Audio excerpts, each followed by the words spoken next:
सुनीता, मेरी फाइल कहाँ है? रोज कुछ ना कुछ खो जाता है इस घर में। वहीं पे तो रखी है। जरा इधर उधर तो देख लिया करो, आप तो बस चिल्लाना ही जानते हो। अच्छा बेटा, जरा ठंडे दिमाग से ढूंढो। गुस्सा सेहत और काम दोनों बिगाड़ता है। अगर दिन की शुरुआत गुस्से से हो। बस करो बाबूजी, आपसे बीच में बोले बिना रहा नहीं जाता है ना। आपकी धक्के बातों को रहने दो। और वैसे भी ऑफिस के बहुत सारे काम है मुझे। आपके जैसे आराम की जिंदगी नहीं है मेरी। देखिए कितनी फनी रील है। एंजॉय। रोहन बेटा, सुबह के 9 बजे आपने आपके दादाजी के पैर छूकर आशीर्वाद नहीं लिया। दादी प्लीज ये सब ओल्ड बातें मुझसे मत किया करो। आशीर्वाद से वाईफाई की स्पीड नहीं बढ़ जाती। और वैसे भी मैं स्कूल के लिए लेट हो रहा। जब देखो पैर पड़ो पैर पड़ो।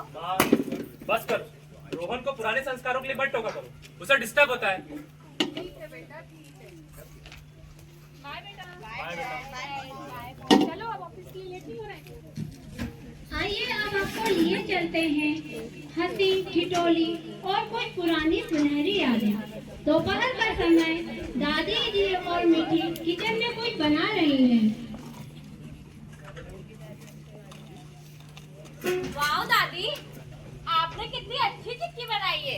आपकी बनाई हुई चिक्की तो मेरी चॉकलेट से भी अच्छी है। आप इतनी अच्छी चिक्की कैसे बना लेते हो? हाँ बेटा, क्यों ना होगी। इसमें लाड प्यार की मिठास और धैर्य की चीनी जो मिली हुई है। और शांति, तुम्हारे डांट का मसाला भी तो है।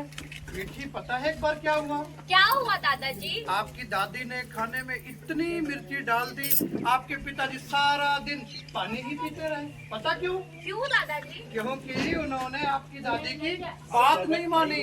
क्या सच में दादी? हाँ बेटा। अरे तुम अपनी तो बताओ। जब पास के बगीचे में अमरूद चुराने गए थे और कुत्ते पीछे लग गए थे, तब आपको किसने बचाया था? शांति, देखो ये आजकल के बच्चे जब देखो मोबाइल मोबाइल मोबाइल मोबाइल में ही व्यस्त रहते हैं। हमसे तो बात ही नहीं करते।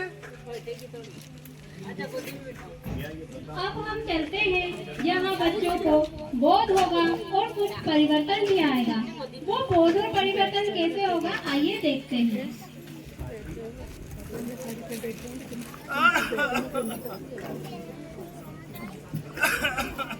रोहन बेटा, हाँ बोलो दादी, क्या हुआ? बेटा पानी पिला दो। मैं मोबाइल में बिजी हूँ। दादू, मैं अभी फोटो क्लिक कर रही हूँ। दादी से मांगूंगा। शांति, क्या हुआ दादू को? क्या हुआ दादू को? क्या हुआ दादू को आपको? ठीक हो बेटा, ठीक हो मैं। क्या हुआ है दादू को? बेटा कुछ नहीं, इनका थोड़ा बीपी बढ़ गया होगा। ये हम लोग बताते नहीं ताकि हम लोग परेशान ना हो। रोहन और मीठी, आपने भी दादू को पानी लाके नहीं दिया। मुझे माफ कर दीजिए दादू, मैं गेम खेल रहा था और आप यहाँ तकलीफ में थे। ठीक हूँ बेटा, मैं ठीक हूँ। मुझे भी माफ कर दीजिए दादू, आप यहाँ तकलीफ में थे और मैं मोबाइल में फोटो क्लिक कर रही थी। I am sorry. ठीक हूँ बेटा, जाओ जाओ, खेलो खेलो, मैं ठीक हूँ। अब बारी है एक भावुक एहसास। शाम का समय अचानक लाइट कट जाती है। रोहन का फोन डिस्चार्ज हो जाता है। रोहन और मीठी कमरे से बाहर आते हैं। दादाजी उदास बैठे हैं। रोहन उनके पास आता है। ओह नो, ये क्या हुआ? लाइट चली गई, वाईफाई भी डिस्कनेक्ट हो गया। अब मैं रील्स कैसे बनाऊंगी? ओह शिट, लाइट चली गई। इतना अच्छा गेम चल रहा था, अब मैं क्या करूँगा? दादू, दादी। दादू आप बोर हो रहे हैं? नहीं बेटा, मैं सोच रहा था जब हम छोटे होते थे तो हम बुजुर्गों के पास बैठा करते थे। और हाँ, आपके पिता तो बहुत शरारती थे, रोज मेरे पास आकर बैठते थे। आजकल के नौजवान अपने छोटे से मोबाइल की छोटी सी स्क्रीन में सारी दुनिया ढूंढना चाहते हैं। अरे भला जो अपनों की आंखों में देखकर जो सुकून मिलता है वो आपके इंटरनेट में कहाँ? हाँ बेटा, हमें आपका पैसा नहीं चाहिए, हमें तो बस थोड़ा सा समय और अपनापन चाहिए। अरे वो चिट्ठियों का जमाना। क्या दादी सच में आप उस समय चिट्ठियाँ लिखा करते थे? हाँ लाडो, उन चिट्ठियों में जो प्यार होता था वो आजकल के आपके फेसबुक, व्हाट्सएप, इंस्टाग्राम और हार्ट इमोजीज में कहाँ है? दादू, पर वो जमाना पुराना था, इंटरनेट तो था ही नहीं। हाँ बेटा, इंटरनेट तब बच्चे बुजुर्गों के पास बैठा करते थे और आज बच्चे सारा दिन मोबाइल में ही व्यस्त रहते हैं, क्योंकि जो सुकून अपनों की आंखों से बात करने में मिलता है वो सुकून भला मोबाइल के इंटरनेट या आपकी जितने भी व्यस्तता से भरी जिंदगी से नहीं मिलता। और बेटा, हम तो सिर्फ अपनापन चाहते हैं, प्यार चाहते हैं। पर ये तो मॉडर्न जमाना है ना दादी। आज के जमाने में वक्त किसके पास है? आज तो हर कोई बिजी है।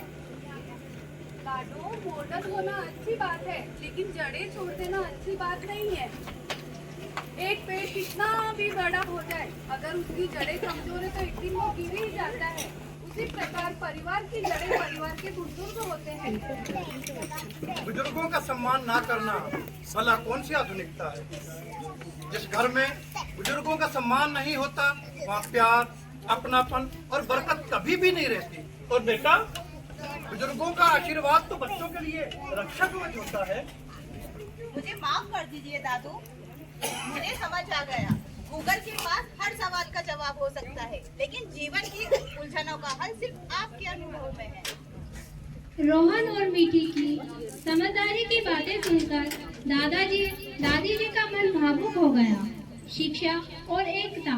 शाम का समय अजय और सुनीता वापस आते हैं और वो देखते हैं कि क्या बात है, आज घर में से मोबाइल की आवाज नहीं आ रही है? हाँ, और ये क्या, मीठी दादी की चोटी बना रही है और रोहन दादू के पैर दबा रहा है।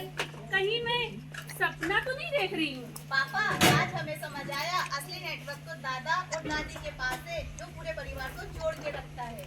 हाँ डैड, लग गई। आज से हमारा दिन मोबाइल के नोटिफिकेशनों से नहीं, दादा और दादी के आशीर्वादों से शुरू होगा। जुग जुग जियो मेरे बच्चों, जुग जुग जियो। परिवार की एकता ही सबसे बड़ी शक्ति होती है। जुग जुग जियो मेरे बच्चों, जुग जुग जियो। बड़ों का हाथ जब सर पर होता है तभी तो हर मुश्किल रास्ता आसान होता है। बुजुर्गों का सम्मान करें, घर में खुशियां अपार हों। सेवा, संस्कार और प्यार यही है सुखी परिवार का। धन्यवाद।